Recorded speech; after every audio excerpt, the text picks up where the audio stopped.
What's up guys, welcome back to the channel. Hope you guys are doing well. There are some big changes coming to Crossout. So in this video and the next, I will be going over some of these changes. Now before we start, I saw this gift that I assume is for everybody.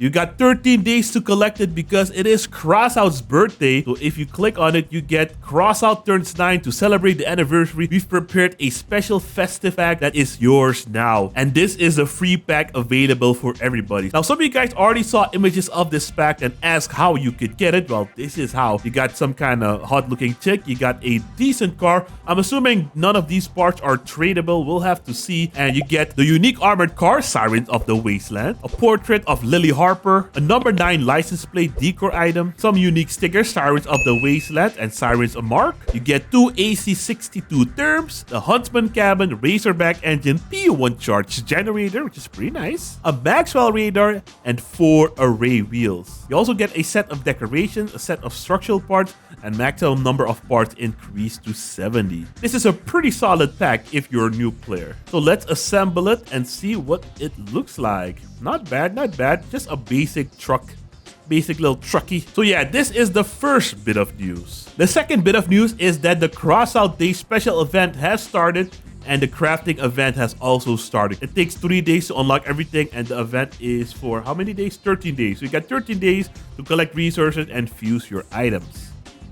And the third news item is we are getting Battle for Uranium. People have been asking for a game mode like this for quite a long time. I think it's been like 3 years. So basically what will happen next week, for 1 week, they will replace Clan Confrontation with Special Uranium Clan Confrontation. It will only be for 1 week and the same rules as Clan Confrontation will apply. It's gonna be a 4v4, you can join solo or with a group, and the main feature is that you raise your personal rating in the Uranium Wars and move up the leaderboard in the same way as you did in the recent Enemy in Reflection event. I think some of the top clans are gonna be farming hard during this time, so I wonder if any regular players will earn some uranium as well. But yeah, during this event, you will have access to 2 variants of the Uranium Wars. Battle for vehicles from 7,000 to 8,000 power score and battle for vehicles from 12,000 to 13,000 power score. And they say we advise you to prepare your vehicles in advance because this opportunity might never come back.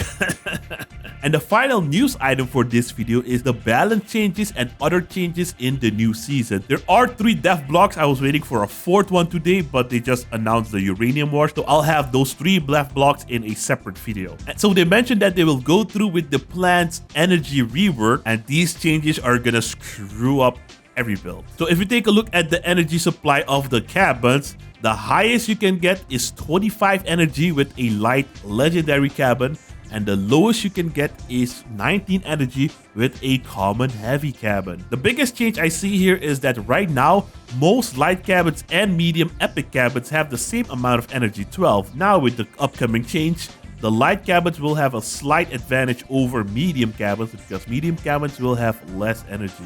And they mentioned since rare and epic cabin have lost 1 energy point, we are making additional balance changes. Most of them are related to mass limits so that the player would be able to replace the generator. Looks like for most of these cabins, they increase the mass limit, the tonnage, and the power because usually people would just use an engine with the spare energy, but since medium cabins won't have that, they just increase the power instead and the tonnage. For the favorite, the Call and the Howl cabin, they increase their top speeds. And for the generator supplies, the Big G will give 2, the Ampere will give 4, the P1 charge will give 5, okay, Jazz Jan 6, Bootstrap 7, Tor 8, Apollo 9, and the Odin 10. These changes actually make sense to me because I never understood why the special epic and legendary generators had 2 versions but giving the same amount of energy. Now additional changes to the generators, the explosion radius of the Big G is a bit bigger. Explosion radius is not that bad. I've tested this before and it just means your explosion will reach further, but it's not that deadly. But the explosion damage, that's the brutal one that will pop your build. So the P1 charge is gonna be so disgusting on your build. The Bootstrap as well and the Apollo as well. That's nasty. 71% increase in explosion damage is a lot. Holy crap. Same thing with the Bootstrap and the Apollo. Apollo's my favorite right now. God damn. Man, these generator changes are brutal. The Enlightenment now consumes 1 point of energy instead of 2. Like, why would that consume 2? The Barrier 9 consumes 3 instead of 4 now. The Akari consumes 7 instead of 8. For the Yongwang, perks bonus for energy spent on modules is now reduced from 12 to 6. The Borer will now consume 5 energy, the Buzzsaw as well. The Lacerator and Mauler will consume 7 energy. Oof. Looks like the special engine, the Dunhorse, and the Razorback will only consume 1 energy instead of 2. What would be nice to see is the addition to add 2 engines again, just like in the closed beta. That would be awesome. The Oculus now consumes 1 instead of 2. That's great. The Discharger now consumes 1 instead of 2. Efficiency also reduced from 15 to 10, so it's getting a slight nerf. The Yeti will now consume 3 energy instead of 2. Power score increased as well. Invisibility reserve increased from 30 to 45. Bonus from invisibility reserve reduced from 15 to 10, and they say it still adds 5 seconds. And the bonus to invisibility reserve from Rune 1 reduced from 50 to 25%. Yeah, it's a very effective module, probably one of the biggest mistakes next to the Amamore. Speaking of the Amamore, now consumes 3 energy instead of 2. Yeah, they mentioned here as well, as with the Yeti, it's a very effective module. Yeah, why don't you guys add it in the game, man? The B1 Aviator will now consume 1 energy. Boost is reduced by 30% and now gives 3% bonus to damage with the Cockpits perk. The Blast Off will now consume 2 energy. Boost increased by 21% and now gives 10% bonus to damage with the Cockpit perk. And the Hermes will now consume 3 energy instead of 2. Boost increased by 56% and now gives 25% bonus to damage with the Cockpit perk. So does it mean you only need 2 Hermes boosters now for the full effect of the Cockpit perk?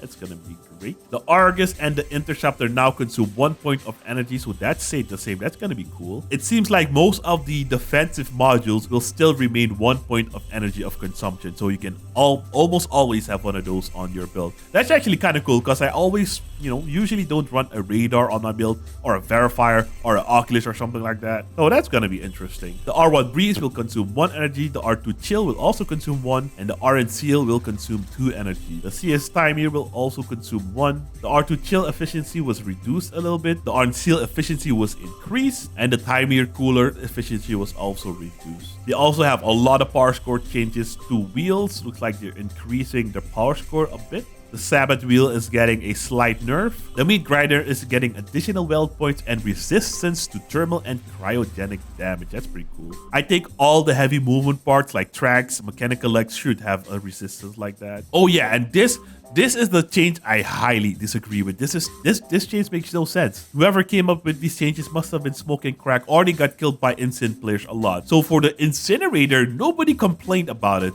But the fire puddle damage is reduced from 5 to 2.5 points. That's, that's okay. The worst part is parts heating rate reduced from 20% to 5% per second. That is massive. Also, projectile blast damage is increased from 30 to 120. So they basically want you to hit your targets perfectly before you deal actual damage and heating damage. And they also added parts heating from the projectile explosion, like I said. So basically, they turned it into a trombone you have to manually aim. Really sucks. And while they're nerfing the fire damage, they're buffing the cryogenic stuff. The Jotun projectile blast damage increased from 60 to 150 points. That's more than double the damage. And they're also adding parts freezing from the projectile explosion. It was already there, but it wasn't really effective, so now they increased it by 25%. They're nerfing the Cerberus cabin as well. I haven't used it since the buff, so maybe it was a little bit too effective. The Tusk cabin is also getting a nerf. I was recently playing at 6k power score, and yeah, those things are still rampant over there and still highly effective. They're removing the permanent bonus to ram damage. Now the ram damage increases only from the perk, and the ram damage resistance reduced from 75 to 60%. Get ready for a machine gun meta again because the MG13 and MG14, the fully charged perk now doesn't immediately reset but gradually reduces over 2.45 seconds. Same thing with the Cyclones, but that is 1.5 seconds. The Wretched is getting a nice buff. It was already super powerful, but an increase in rotation speed is always welcome. Another cryo weapon is getting a buff, the Scatty. The speed of the perk's negative effect increased by 57%. My god. Parts freezing rate. Parts freezing speed also increased by 47%. Man, in my opinion, the Scatty was already effective enough, but maybe I'm wrong. Maybe I'm wrong. The Scorpion rate of projectile damage loss as parts are penetrated reduced by 12%. Rotation speed increased by 60. That's nice. Spread increased while turning reduced by 25%. I remember this change. It was a stupid change they changed, I think, a couple of months back, and now they're reverting it. They're nerfing the Phobos co-driver. Now, instead of an extra 5 kilometers per hour, you will only get 5% increased speed. And they're also improving on the ramp damage mechanic. So yeah, a lot of changes coming to Crossout. Next Thursday is gonna be a wild week, or the whole week next week is gonna be wild. Anyways, I hope you guys enjoyed the video, and if you did, I hope I earned a like and a subscription to the channel. If you guys want to see more, you can click on one of these 2 videos here, and I'll see you there in a minute. Thanks for watching. Have a great day. Oh yeah, before I say peace, I do have my RC channel now, and 1 video is up, so if you want, the link is in the description. Have a great day. Peace.